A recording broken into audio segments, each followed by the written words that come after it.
Portugal 2025. Temos fronteiras com prazo de validade, 60 dias e puf, boa viagem. Temos tribunais que libertam quem entrou ilegalmente, porque o processo é uma maratona de papelada. Temos rádios a dar educação sexual avançada no caminho para a escola e depois ainda perguntam porque é que o país parece um open bar de valores, onde tudo entra e nada é filtrado. Não é preconceito, isto é observação. Quando perdes limites, perdes o rumo. Hoje vamos da fronteira do país à fronteira da cultura, para perceber porque é que ceder num lado abre fendas no outro. Posso ser bruta? Antes de começarmos, eu sou a Andreia Viegas e sou a irmã mais velha que vocês não sabiam que precisavam. Eu não sou moralista, mas tenho olhos na cara. Então já aproveita para subscrever, dar like e partilhar este vídeo, porque hoje o tema é pertinente. E lembra-te, este conteúdo é independente. Vive de ti e não do Ministério do Amor. E por falar em amor, eu quero mesmo aproveitar para vos agradecer por tudo. O que tem sido feito aqui no canal sem vocês era mesmo impossível. Adoro cada oportunidade que tenho para conhecer cada um de vocês. Então, eu quero avisar-vos que eu vou estar presencialmente no Conecta Summit 2025, no Tagus Park, em Oeiras, 21, 22 e 23 de novembro. Quero conhecer-vos ao vivo, conversar, tirar fotos e, claro, dizer umas verdades sem filtro. Se estás a pensar em ir, eu tenho um cupom de desconto para ti, de Sousa Viegas, dá-te 10% de desconto no bilhete do evento. Marca na agenda, combina com a malta e aparece. Eu vou lá estar, tu vens? Lembram-se daquele barco que chegou à costa do Algarve? A 8 de agosto chegaram 38 marroquinos, 25 homens, 6 mulheres e 7 menores à praia da Boca do Rio, em Vila do Bispo, no Algarve, numa embarcação de madeira, que alguns políticos apelidaram carinhosamente de casca de nós. Qual foi o procedimento? Eles foram detidos, assistidos medicamente, e eu acho muito bem,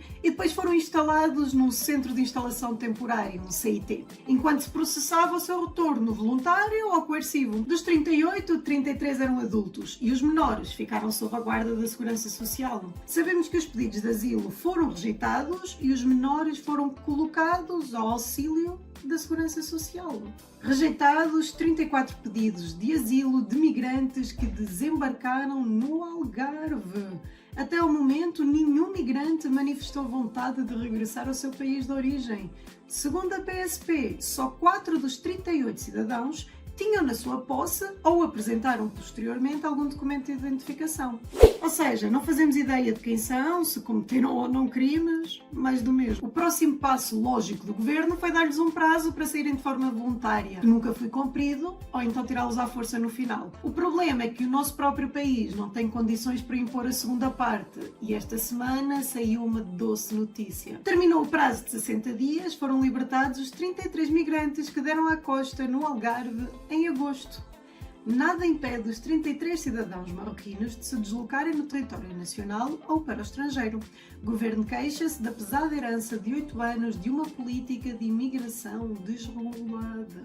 Versão simplificada para quem anda a dormir. Em agosto, chegam à costa, são recebidos por nós com todo o carinho, cuidados e alojados, sempre às custas do contribuinte, e com direito a um pedido simpático para se porem a andar. Um destes 38 aceitou o convite e já está lá na casinha dele. Esta semana tocou o alarme dos 60 dias, tinham para sair e então abre-se a porta. Mesmo com expulsão decretada, os recursos fazem uma pausazinha para café e eles ficam à solta e instalados em pensões simpáticas em São Pedro do Sul e Portimão, com direito a acompanhamento e tudo. O que nos leva à nova notícia.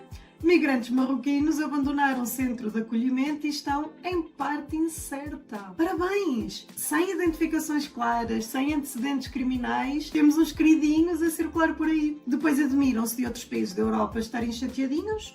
Mas é claro que estão, nós somos a entrada da Europa para tudo o que é lixo. Isto não é a bondade do Estado, é um modelo que falha prazos e quando o relógio jurídico toca, abre-se a porta, não por compaixão, mas por incapacidade. Mas não se enganem, não é mesmo compaixão, é desorganização com a fatura em nosso nome.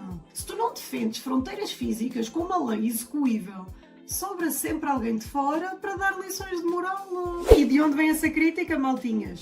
Gilmar Mendes, ministro do Supremo Tribunal Federal Brasileiro, amigo de Alexandre de Moraes, deu a sua opinião face às alterações na lei dos estrangeiros em Portugal. O problema é que de uma forma muito camuflada criticou o Chega e outros partidos de direita na Europa como sendo um ataque à democracia. Nas suas próprias palavras, espero que saibam, os portugueses, fazer as escolhas devidas para evitar que tenhamos ameaças ou que existam constrangimentos às práticas democráticas. É óbvio que este tipo de comentários toca ao Chega, levando-nos ao próximo vídeo. O ministro do Supremo Tribunal Federal do Brasil, ministro Gilmar Mendes, decidiu vir para o nosso país atacar Portugal. Este brasileiro veio cá chamar os nossos serviços de imigração de desorganizados e caóticos. Imaginem, por não darmos o apoio suficiente aos milhares de brasileiros que vêm para cá. É preciso ter muita lata. O Frazão parece ser mesmo daqueles amigos que falam mal na frente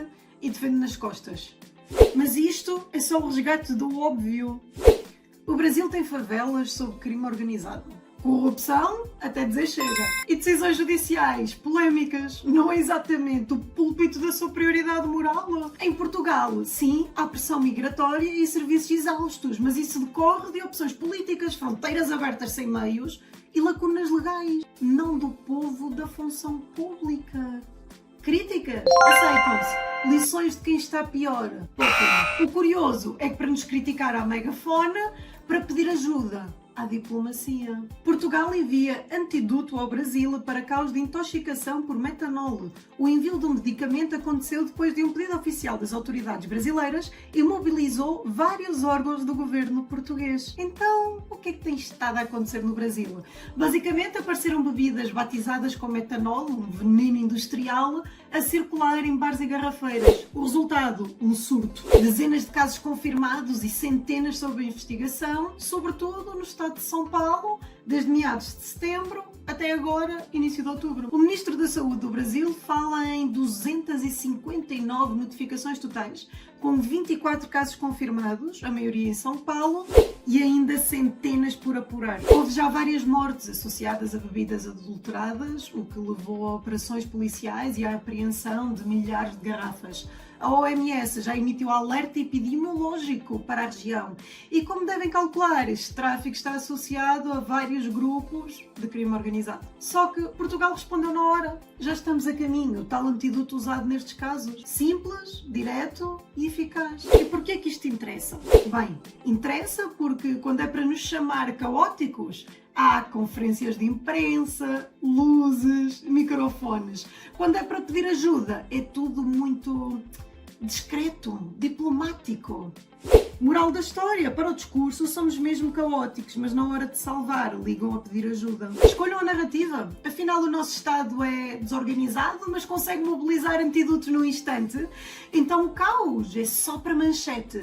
Ajudar ajudamos sempre, mas respeito também se pede, não é? Se há braço para ajudar lá fora, há plano para cuidar cá dentro. SNS, stocks, prioridades? Ou isto é tudo um show-off internacional? É que ser bom não é ser parvo. Portugal ajuda e eu acho muito bem. Mas há que exigir respeito no mesmo pacote. Se abrimos a carteira para fora, convém ver onde e como abrimos cá dentro.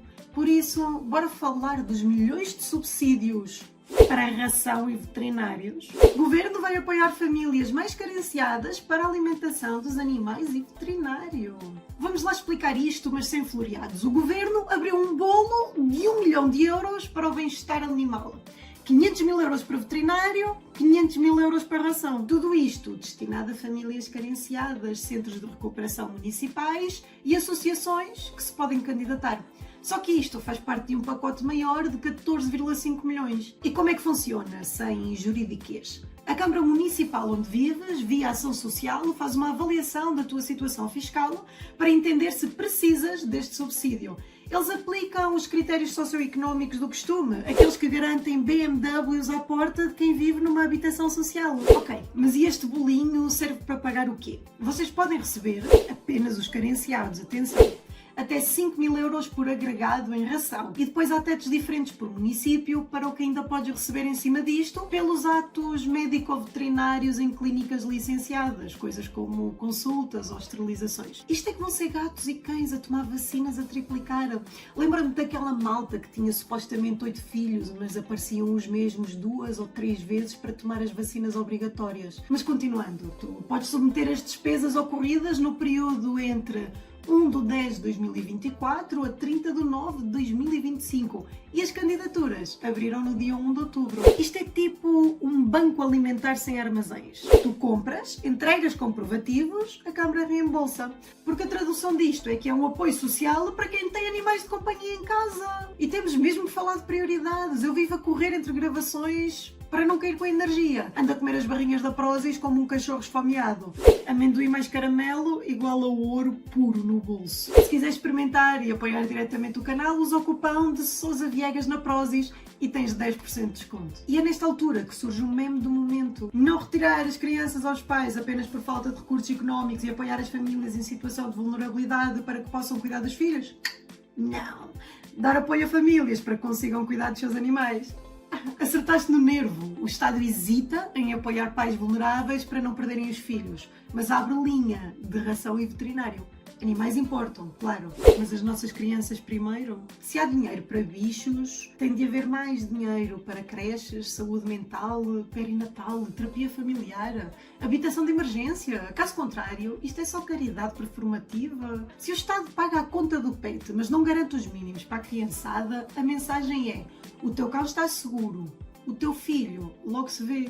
Isto é um absurdo. E não, o que eu estou a dizer não é crueldade, é prioridade. Famílias inteiras primeiro, depois os bichos. E sempre com as contas à vista. Gil Goju disse: eu não tenho animais, vou ter de sustentar os dos outros. Ou que a espuma no ar responde: parece que sim. Eu tenho animais, mas não ando a pedir para os outros tratarem deles. Adoro animais, mas sei muito bem fazer a avaliação de prioridades. É exatamente isto, pessoal. Agora que falamos de prioridades no orçamento, vamos falar de prioridades na cultura, porque quando a política começa a mandar calar músicos, já nem os girassóis olham para o sol. Um bocadinho de contexto é que há malta a tentar boicotar Israel para não participar da Eurovisão. Uns artistas alinham, outros calam-se, outros dizem deixem-nos cantar e acabou-se. As redes fazem o que sabem, hashtags, indignação e, claro, cancelamento. Quando ouvi isto, nós começamos a misturar as coisas, música com política, o mundo acaba. Acabam-se as canções, acabam-se os cantores. é que a Simone, a grande Simone, em plena ditadura cantou nomes como Mário dos Santos. E em 69 foi à Eurovisão cantar a plenos pulmões Quem faz um filho fala por gosto. Numa altura que em Portugal as mulheres não faziam nada por gosto, muito menos filhos. Por isso ouvir dela que se misturarmos música e política é o fim dos tempos surpreendeu-me, no mínimo. Curiosa fiquei eu, sinceramente. A Simone não disse que a música não pode ter sentimentos ou mensagem. Ela disse que não devemos voltar a proibir quem canta só porque não gostamos daquilo que representa. Já passámos por tempos em que havia censura e foi horrível, como tu disseste. Agora querem repetir o mesmo erro, só que disfarçado de causa justa. É por isso que eu entendo completamente aquilo que a Simone quis dizer. Não se pode pregar liberdade de expressão e ao mesmo tempo apoiar o boicote de artistas. Querem ir à Eurovisão, dar cara por uma causa social? Vão! Os homens da luta fizeram. E bem, é questionável. Mas agora não proíbam os outros de fazer o mesmo. Quando a ideologia manda mais do que a autoria, chegamos ao caso Girassol, uma música reescrita em palco. Este capítulo, assim como alguns trechos ao longo deste vídeo, que vocês provavelmente nem perceberam, estão disponíveis na versão estendida, exclusiva para os membros do canal. Porque lá eu posso ser bruta. Então, junta-te aos membros e vem ouvir tudo. Ou fica por aqui e vamos falar do caso da Sofia Arruda. Todas as rádios, não eram todas, mas 3 rádios que eu mudei de posto, estavam a dar música brasileira, desta da atualidade. E eu sempre fui fã de música brasileira. Sempre. Seu Jorge, Caetano, Maria Bethânia, Ivete, Daniela Mercury, sei lá, Adriana Calcanhoto, Tom Jobim, tudo.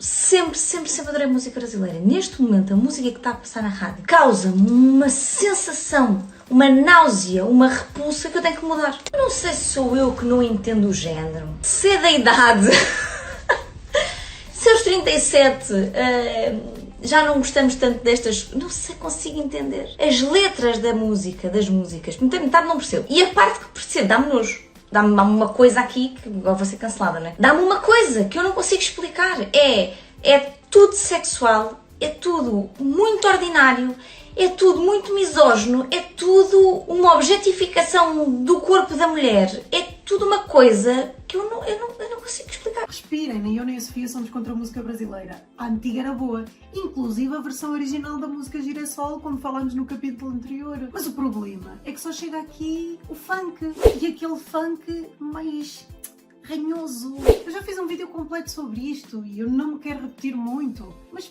parem com a sexualização das crianças, pessoal. Nem tudo tem que ser sobre sexo. Mas é liberdade artística.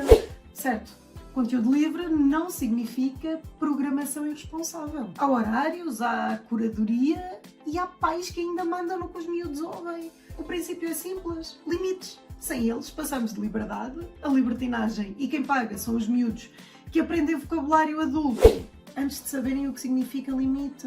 Não é moralismo, é proteção, educar é escolher. E isso vale nas playlists. Agora, das fronteiras nacionais às fronteiras culturais, quando tudo vale, nada vale. Chamam-lhe progresso. Processos que não expulsam, boicotes que não libertam, intervenções que não respeitam autores e rádios que não respeitam a infância. Isto não é preconceito, é observação. Ser livre não é fazer tudo. É saber dizer não àquilo que te destrói. Agora, se este vídeo te fez pensar, partilha, e se te incomodou, partilha ainda mais. Comentei. O limite de 60 dias deve ser revisto. Como acelerar afastamentos sem atropelar direitos humanos? E para que serve a TAP se não os podemos logo mandar de aviãozinho?